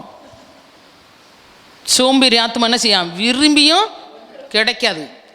ஆமாம், மழையை பார்த்து தான் என்ன செய்வான்? வெள்ளாமை செய்கிறவன் காற்றை பார்த்து, மழையை பார்த்து, வெள்ளாமை செய்கிறதுக்கு எல்லாம் பண்ணுவான். அப்படி செஞ்சால் அவன் பார்த்து, அந்த நேரத்தை பார்த்து, சூழ்நிலையை பார்த்து அவன் விதைச்சாத்தே அவன் அறுக்க முடியும். போகாதவன் தூங்கிட்டு இருந்தவன் என்ன செய்வான்? அறுக்கும்போது என்ன செய்வானா? பிச்சை கேட்பானா? அப்படியாது, அப்படித்தான் சொல்லுது. அப்படி இருக்கக்கூடாது. நம்ம என்ன செய்யணும்? சுறுசுறுப்புள்ளவராக இருக்கணும், ஜாக்கிரதை உள்ளவர்களாக இருக்கணும். சரியா? நீ விரும்பியும் உனக்கு கிடைக்கலாம் அப்படின்னு சொன்னால் உன்னுடைய ஜெப வாழ்க்கையில் குறைவு. நீ ஜெபிக்கலை, எந்திரிச்சு ஜெபிக்க வேண்டிய நேரத்தில் ஜெபிக்கலை, வேத வாசிக்க வேண்டிய நேரத்தில் வேத வாசிக்கலை, ஆலயத்துக்கு வர வேண்டிய நேரத்தில் ஆலயத்துக்கு வரலை, துதிக்க வேண்டிய நேரத்தில் துதிக்கலை, மற்றவங்களுக்கு கொடுக்க வேண்டியதை கொடுக்கலை. சரியா? எது செய்யணுமோ அதை செய்யலை. அதனால தான் உன் ஆத்துமா என்ன செய்யுது? நீ விரும்பியும் கிடைக்காம இருக்குது. ஆனால் நீ விரும்பியும் நீ பெறணும் அப்படின்னா எப்படி இருக்கணும்? ஜாக்கிரதையாக இருக்கணும். எல்லா விஷயத்திலையும் ஜாக்கிரதையாக இருக்கணும். எப்படி டாக்டர் சொன்னதை மாத்திரை காலையிலையும் சாயந்தரம் மத்தியானம் போடுறையோ அதே மாதிரி வேத வசனம் என்ன சொல்லுதோ அதே மாதிரி போடணும் மாத்திரையை. காலையில் ஜெபிக்கணும், மத்தியானம் ஜெபிக்கணும், சாயந்தரம் ஜெபிக்கணும், காலையில் வேத வாசிக்கணும், மத்தியானம் வேத வாசிக்கணும், சாயந்தரம் வேத வாசிக்கணும், ஆலயத்துக்கு போகணும், 1 hour ஜெபிக்கணும், ஊழியத்தை செய்யணும், புது ஆத்மாக்களை சந்திக்கணும், திருவிருந்து எடுக்கணும், எல்லாத்துலேயும் என்ன செய்யணும்? ஜாக்கிரதையாக இருந்து செயல்படணும். அப்போ நீ விரும்பினது உனக்கு கிடைக்கும். இல்லை அப்படின்னா நீ விரும்பினது எதுவும் கிடைக்காது. சரியா? அப்போ அது 4வது தூண் என்ன தூணு? ஜாக்கிரதையாக இருக்கணும். சரியா? அதே மாதிரி பார்த்தீங்கன்னா நீதிமொழிகள் 21:5 வாசிமா. ஜாக்கிரதை உள்ளவனுடைய நினைவுகள் செல்வத்துக்கும், ஜாக்கிரதை உள்ளவருடைய நினைவுகள் செல்வத்திற்கும், பதறுகிறவனுடைய நினைவுகள் தரித்திரத்திற்கும் ஏதுவாகும். ஆமாம், பதறுகிறவருடைய இறுதி என்னத்துக்கு எதுவாக இருக்குமா? தரித்திரத்துக்கு. தரித்திரத்தை மாதிரி ஒரு வியாதி எதுவுமே இல்லைம்மா. அது பிடிச்சிச்சின்னு வச்சுக்க, போகாது சீக்கிரத்தில். அப்போ ஜாக்கிரதை உள்ளவனுடைய இது என்னம்மா? நினைவுகள் அவருடைய நினைவுகள் எப்படி இருக்குமா? செல்வத்தை சேர்க்கும். உலக மனுஷரை நீங்கள் கவனித்து பாருங்கள். மற்றவங்க ஏன் அவ்வளோ வசதியாக இருக்கிறாங்க? ஏன் பணத்தோடு இருக்கிறாங்க? அவங்க எப்படி இருக்காங்க தெரியுமா? ஜாக்கிரதையாக இருக்காங்க. எந்தெந்த காரியத்தில் என்னென்ன செய்யணும், எப்படி பணத்தை சேர்க்கணும் அப்படிங்கிற விஷயத்தில் அவங்க ஜாக்கிரதையாக இருக்கிறாங்க. அதனால தான் அவங்களுக்கு என்ன இருக்குது? செல்வம் இருக்குது. ஆண்டவர் ஒன்றி இனி செல்வத்தை வேணாம், நீ இப்படி தரித்திரமாக இருந்தா சொல்லியிருக்கிறாரு. இல்லை, நம்ம செயல்படுறதில்ல. நமக்கு இருக்கிற சோம்பேறித்தனம் நம்மளை விட்டு போகிறதில்ல. சரியா? நம்ம சுறுசுறுப்பு நமக்கு வர்றதில்லை. ஆண்டவருக்கு நமக்கு தான் கற்றுக் கொடுத்துருக்காருமா. அவங்களுக்கெல்லாம் கற்றுக் கொடுக்கலம்மா. அவங்களாம் நல்லா இருக்கிறாங்க. ஏன்? நீ காலையில் 8 மணிக்கு எந்திரிப்பேன், அவங்க 5 மணிக்கெலாம் எந்திரிச்சிருவாங்க. அவங்க 5 மணிக்கெலாம் எந்திரிச்சு வாசலாம் தெளித்து என்ன பெருக்கி கோலம் போடுவாங்க. நம்ம எத்தனை மணிக்கு எழுந்திரிப்போம்? 8 மணிக்கு. மற்றவங்க வந்து கதவை தட்டணும், படுக்கையில் வந்து எழுப்பணும், அப்படின்னாத்தையும் நம்ம எந்திரிப்போம். அப்புறம் நமக்கு எப்படி வரும் ஆசீர்வாதம்? எப்படி செழிக்கும்? எங்கிட்ட இப்படி செல்வம் வரும்? சொல்லுங்க பார்ப்போம். ஒன்றும் கிடையாது. அப்போ நம்ம என்ன செய்யணும்? ஜாக்கிரதை உள்ளவர்களாய் காணப்பட வேண்டும். சரியா? அடுத்து 5வது ஒரு தூணு. நீதிமொழிகள் 10:11 வாசிங்க. நீதிமானுடைய வாய் ஜீவ ஊற்று, கொடுமையோ துன்மார்க்கனுடைய வாயை அடைக்கும். ஆமாம், நீதிமொழி 12:18 வாசி. பட்டய கொத்துக்கள் போல் பேசுகிறவர்களும் உண்டு, ஞானமுள்ளவர்களுடைய நாவோ ஔஷதம். ஆமாம், ஞானம் வேணும். 4வது காரியம் என்ன செய்யணுமா? விசுவாச வார்த்தை, ஞான வார்த்தை நமக்கு என்ன செய்யணும்? வேணும். 5வது ஒரு தூண் என்ன வேணுமா? ஞான வார்த்தை. ஞான வார்த்தை இருந்தால் தான் நீ எந்த இடத்துல எப்படி பேசணும்னு சொல்லி ஆண்டவர்கிட்ட ஜெபம் பண்ணி போய் கேட்டுட்டு பேசணும். ஆண்டவரே இந்த இடத்துக்கு போகிறேன், எனக்கு நான் ஞானத்தை கொடுங்க, ஞானமாக நான் பேசணும், தேவையில்லாமல் எதுவும் பேசி சண்டை வந்துடக்கூடாது, என்னை கொண்டு ஒரு பிரச்சனை வந்துடக்கூடாது, என்னை கொண்டு எந்த பிரச்சனையும் வந்துடக்கூடாது. ஏன்னா இப்போ வீட்டுக்குள்ளேயே பாருங்கள், குடும்பத்துக்குள்ளேயே பாருங்கள், ஒரு வார்த்தை கொல்லும், ஒரு வார்த்தை வெல்லும், அப்படி ஆகி போகுது. இப்போ சாதாரணமாக பேசினாலேயும் நீ இப்படி சொன்னே இல்லை அதனால தான் இப்படி அப்படின்னு ஆகி போகுது. அப்போ ஆண்டவர் சொல்கிறாரு, உனக்கு என்ன வேணுமா? ஞானம் வேணும், ஞான வார்த்தையோடு பேசணும். அந்த வார்த்தை எப்படி இருக்கணும்? ஞான வார்த்தையாக இருக்கணும். அப்போ ஆண்டவர்கிட்ட நம்ம கேட்கணும், ஆண்டவரே எனக்கு ஞான வார்த்தையை கொடுங்க, ஆண்டவரே ஞானமுள்ள வார்த்தை என்ன செய்யணும், நான் பேசணும். சரியா? 14:1 என்ன சொல்லியிருக்குது? தன் வீட்டை கட்டுகிறாள், புத்தி இல்லாத ஸ்திரீயோ தன் கைகளினால் அதை இடித்து போடுகிறாள். ஆமா, புத்தி புத்தி புத்தி எங்க வரும்? ஞானத்தை கொடுக்கும். அப்ப ஞானம் என்ன செய்யணும்? நமக்கு மிக மிக முக்கியமானது. சரியா? 18:21 வாசி. அதே நீதிமொழிகள் 18:21. மரணமும் ஜீவனும் நாவின் அதிகாரத்தில் இருக்கும், அதன் பிரியப்படுகிறவர்கள் அதன் கனியை புசிப்பார்கள். ஆமா, என்ன என்ன இருக்குமா? நாக்கில் என்ன இருக்குதா? மரணத்தையும் ஜீவனையும் கொடுக்கறது உன் வாயிலதே இருக்குது. அதனால தான் சொல்கிறாங்க, உன் வாயில் திறந்து இந்த வார்த்தையை சொல்லிட்டியே, சொல்கிறாங்களா சொல்லலையா? இப்படி சொல்லிட்டியே, நீ சொன்ன அது மாதிரி நடந்துருச்சு, நீ சொன்ன இந்த மாதிரி ஆகி போச்சு. அப்போ அந்த வாயில் இருக்கிற நாக்கில் இருக்கிற வார்த்தை ஜீவனையும் கொடுக்கும், மரணத்தையும் கொடுக்கும், ரெண்டையுமே கொடுக்கும் உன் வாயிலேருந்து. அதனால தான் ஆண்டவர் சொல்கிறாரு, ஞான வார்த்தையை பேசும்படியாக நீ ஆண்டவர்கிட்ட கேட்டு பேசணும். அப்போ அது 5வது தூண் என்ன வார்த்தை? ஞான வார்த்தை. அப்போ அந்த நாவு எவ்வளோ முக்கியமானது பாருங்க. இன்னொரு வசனத்தை வாசிப்போம். உபாகமம் 30ஆம் அதிகாரம் 11 14 வரைக்கும் வாசிங்க. உபாகமம். நான் இன்று உனக்கு விதிக்கிற கட்டளை, பொறுமையா, நான் இன்று உனக்கு விதிக்கிற கட்டளை உனக்கு மறைபொருளும் அல்ல, உனக்கு மறைபொருளும் அல்ல. நீங்க நல்லா கவனிக்கணும், இந்த வசனத்தை நல்லா கவனிக்கணும். ஆண்டவர் நாக்கில் என்ன வச்சிருக்காரு அப்படிங்கிறத. நான் உனக்கு சொல்லுகிற இந்த கட்டளை என்ன செய்யணும் நல்லா கவனிக்கணும். அவசியமா. உனக்கு மறைபொருளும் அல்ல, உனக்கு நான் சொல்ல போற காரியம் உனக்கு மறைபொருள் கிடையாது, அது உனக்கு தூரமானதும் அல்ல. உனக்கு அது ரொம்ப தூரமா இருக்கு, எனக்கு போய் அதை போய் எடுக்க முடியாது, அதை போய் பிடிக்க முடியாது அப்படின்னு சொல்றதுக்கும் இல்லை.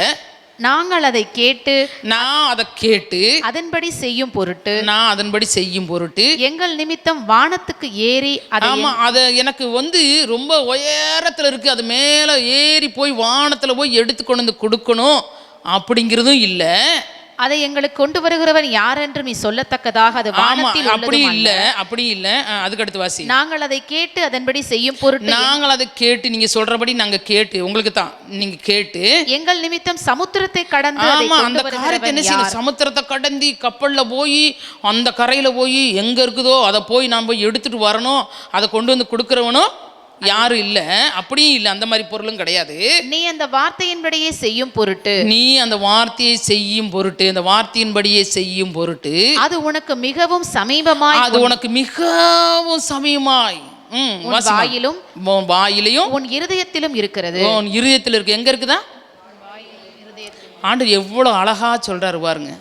நீ உனக்கு சொல்ற காரியத்தை, நீ ஞான வார்த்தையை நீ பேசணும், உன் நாவலதான் ஜீவனும் மரணமும் இருக்குது அப்படிங்கிற இந்த வார்த்தையை சொல்லிட்டு ஆண்டவர் சொல்றாரு. அது ரொம்ப தூரத்தில் இல்லை. சரியா? உனக்கு மலையில் போய் தூரமாக போய் எடுத்துறதுக்கு ஆள் இல்லை, இல்லை ஆணத்தில் போய் எடுத்துறதுக்கு ஆள் இல்லை, சமுத்திரத்தை கடந்து போய் அங்கே போய் எடுத்து கொண்டு கொடுக்குறதுக்கு அதெல்லாம் இல்லை. அது எங்கே இருக்குதா? ஆமாம், சமீபமா உன் வாயில தான் இருக்குது. நீ என்ன செய்யணும்? ஞானமாக பேசிக்கிறணும், ஞான வார்த்தையை ஞானமாக பேசிக்கணும். வாயை கொண்டு மற்றவங்களை சபிக்கிற மாதிரி, மற்றவங்களை திட்டுற மாதிரி, மற்றவங்க வேதனைப்படுற மாதிரி, மற்றவங்க துக்கப்படுகிற மாதிரி உன் வாயிலேருந்து வார்த்தை போகக்கூடாது. அப்போ என்ன செய்யணும்? ஞான வார்த்தை. வீட்டுக்குள்ளே பேசினாலும் சரி, எங்கே பேசினாலும் சரி, ஒரு செபக்கூட்டத்தில் போய் பேசினாலும் சரி, தனிப்பட்ட ஒரு மனுஷனை பார்த்து பேசினாலும் சரி, ஆலோசனை உன்ட்ட கேட்குறாங்களா, அவங்களுக்கு நீ ஆலோசனை கொடுத்தாலும் என்ன வார்த்தையை கொடுக்கணும்? ஜீவ வார்த்தையை கொடுக்கணும், ஞான வார்த்தையை கொடுக்கணும். அதையும் சொல்கிறாரு, ஞானமுள்ளவனாக இருக்க முடியும் எனக்கு உதவி செய்யுங்க, ஞான வார்த்தைகளை பேச முடியும் எனக்கு உதவி செய்யுங்க அப்படின்னு சொல்லி நம்ம என்ன செய்கிறோம்? கேட்குறோம். சரியா? ஆமாம். அடுத்து ஒரு வசனத்தை வாசிப்போம்.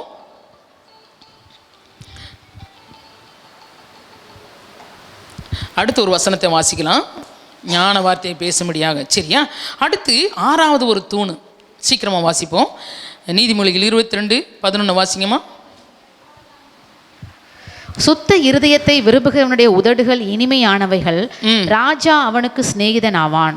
பத்தியா, சுத்த இருதயம் உள்ளவர்களுக்கு ராஜா என்ன ஆயிடுவாராம்?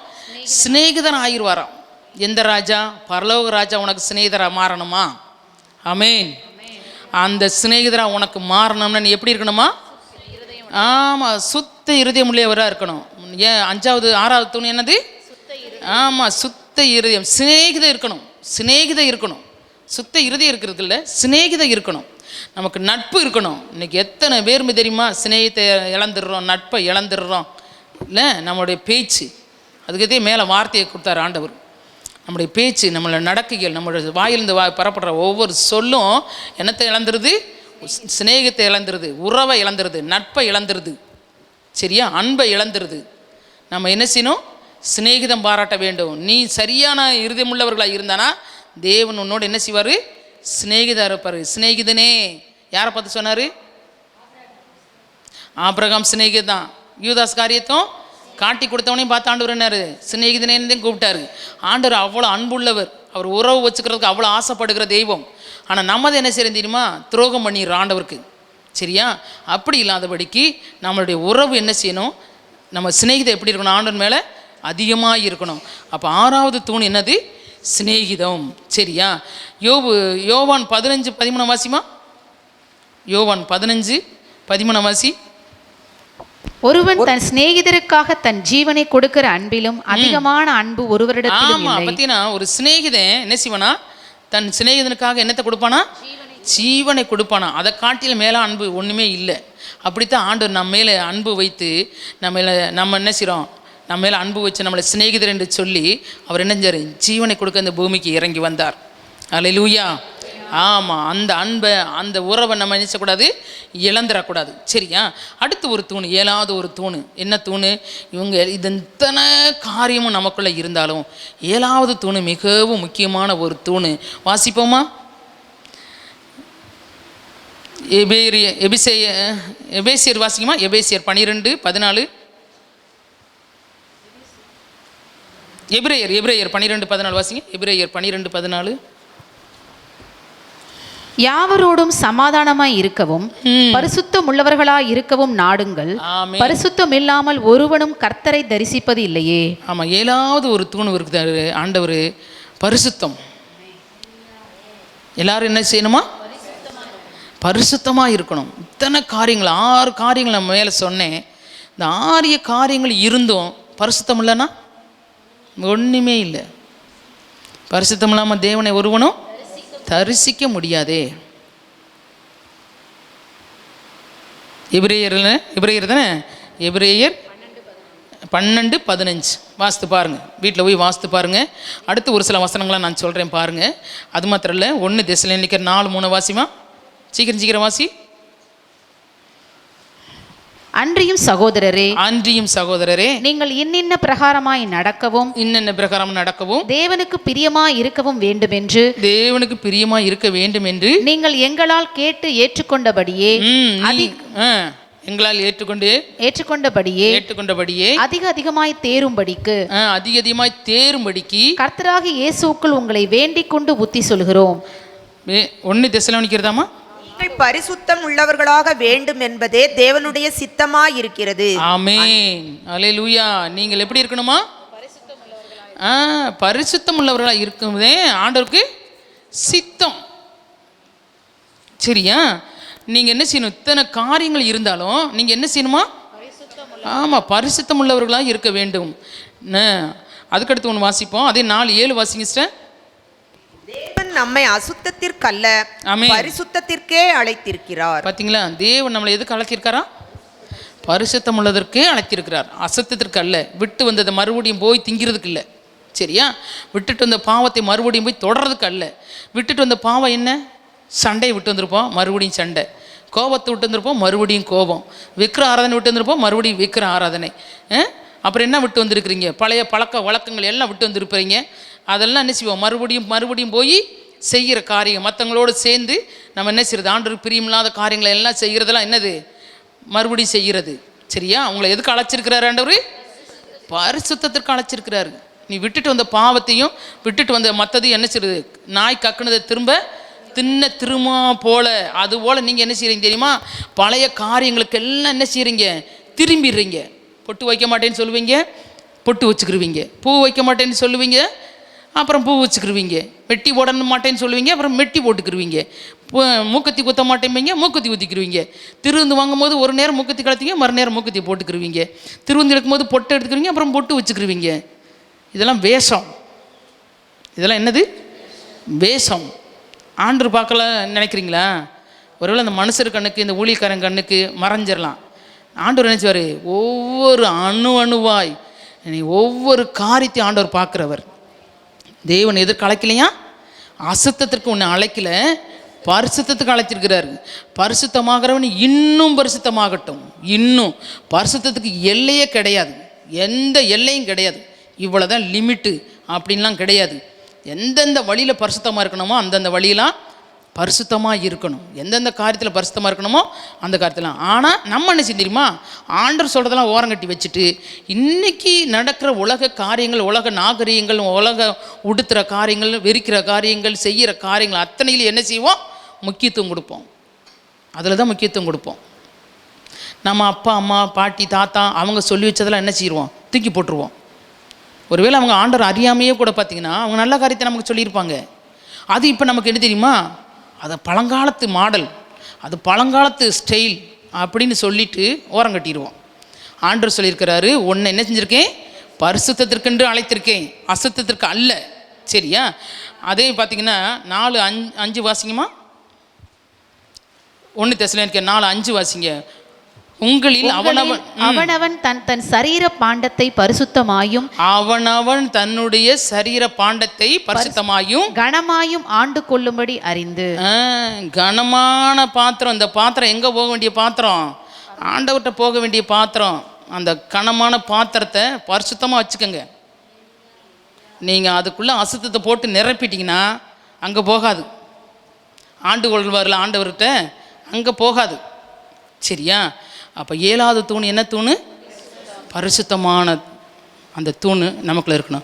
இப்படி 6 விதமான காரியங்களும் நீங்கள் செஞ்சு வந்தாலும் 7வது பரிசுத்தங்கிறது மிக மிக மிக முக்கியமானது. பரிசுத்தமாக இருக்கிறவன் தேவனை தரிசிக்கணும். ஆண்டவர் சொல்கிறாரு, நான் பரிசுத்தர், அதனால் நீங்களும் பரிசுத்தமாக இருக்கணும்.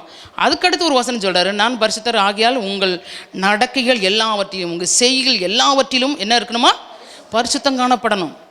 நம்ம என்ன செய்கிறோம், எப்படி நடக்கிறோம், எப்படி உடுத்துகிறோம், எப்படி பேசுகிறோம், எப்படி சாப்பிட்றோம், மற்றவங்களை எப்படி உபசரிக்கிறோம், எப்படி ஜெபம் பண்ணுறோம், எப்படி வேதம் வாசிக்கிறோம், எல்லாவற்றிலும் என்ன காணப்படணும், பரிசுத்தம் காணப்படணும். உனக்குள்ள பரிசுத்தங்கிற அந்த எண்ணம், ஒரு சிந்தை உனக்குள்ள வந்துருச்சுன்னா, தேவனுடைய பயம் உனக்குள்ள வந்துருச்சுன்னா அர்த்தம். ஆமென். ஆமாம். அப்படின்னா அப்படி இருந்தீங்கன்னா லேட்டாக வரமாட்டீங்க. கர்த்தருக்கு பயப்படுற பயம் இருந்தால் லேட்டாக வரவே முடியாதுமா, வரவே முடியாது. பரிசுத்தம் இருந்துச்சுன்னா நேர்முழங்காலே நிற்பீங்க. நான் சொல்கிறேன், என்னை வச்சு நான் சொல்கிறேன். ஒரு காலத்தில் நானும் ரட்சிக்கப்பட்டேன்னு சொல்லிட்டு ஏனோ தானே இருந்த நாட்கள் உண்டு. என்னைக்கு கர்த்தருக்கு பயப்படுகிற பயம் இப்படித்தான் இருக்கணும், இதுதான் பரிசுத்தம்னு தெரிஞ்சிச்சோ அன்னையிலேருந்து இன்னைக்கு வரைக்கும் நான் கரெக்டாக இருப்பேன். எந்த விஷயத்துலையும் சரி, இப்படின்னா இப்படித்தான், இப்படின்னா இப்படித்தான், அதை மாறிலாம் ஒன்றும் நடக்கவே மாட்டேன். அதனால் என்ன பிரச்சனை இருந்தாலும் சமாதானம் கட்டான்னு சரி முடியாது. ஆண்டவர் எப்படி விரும்புகிறாரு அதுதான்.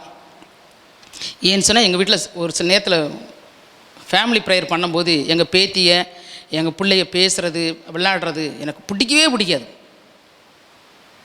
அந்த நேரத்தில் நான் செப்பத்திலே திட்டி விட்டுருவேன். ஏற்றுக்கிட்டாலும் சரி ஏற்றுக்கலனாலும் சரி சொல்லுவேன், அன்பாக சொல்லுவேன், மற்ற நேரத்தில் சொல்லுவேன், எல்லாம் சொல்லுவேன், இப்படித்தே இருக்கணும், இப்படித்தே இருக்கணும். அது மீறி இப்படி நடந்தீங்கன்னா ஆண்டவர் சரியான பனிஷ்மெண்ட்டை கொடுப்பார். நம்மளை ஆசிரிக்காமல் இருக்கிறதுக்கு காரணம் அதுதான் அப்படின்னு நான் சொல்லிடுவேன். யாராக இருந்தாலும் பார்க்க மாட்டேன். எங்கள் வீட்டுக்காராக இருந்தாலும் சரி, பிள்ளைகளாக இருந்தாலும் சரி, மருமனாக இருந்தாலும் சரி, யாராக இருந்தாலும் சரி, பரிசுத்தம்னா பரிசுத்தம் தான். நேர்முட்டினா நேர்முட்டிங்களே இருக்கணும். பைபிள் படிக்கணும், பைபிள் படிக்கணும், கேட்கணும்னா கேட்கணும், எல்லோரும் பார்க்கணும், முக்காடு போடணும். அதெல்லாம் விட்டுட்டு நான் பரிசுத்தமாக இருக்கிறேன், நான் ஊழியக்காரன் பிள்ளை, நான் ஊழியக்காரன் குடும்பம் அப்படின்னு சொல்லிட்டு எங்கள் இஷ்டம் போல் வாழ்கிறதுக்கெலாம் ஆண்டவர் பரிசுத்துக்கு நம்மளை அழைக்கலை. ஆண்டவர் சொல்லிக்காரு, நான் பரிசுத்தர். உங்கள் செய்கள் எல்லாவற்றிலும் எப்படி இருக்கணுமா, பரிசுத்தம் இருக்கணும். நீங்கள் உங்கள் காரியங்கள் எல்லாவற்றிலும் என்ன செய்யணும், பரிசுத்தம் காணப்பட வேண்டும். சரியா? நல்லா எழுந்து நிற்கலாமா?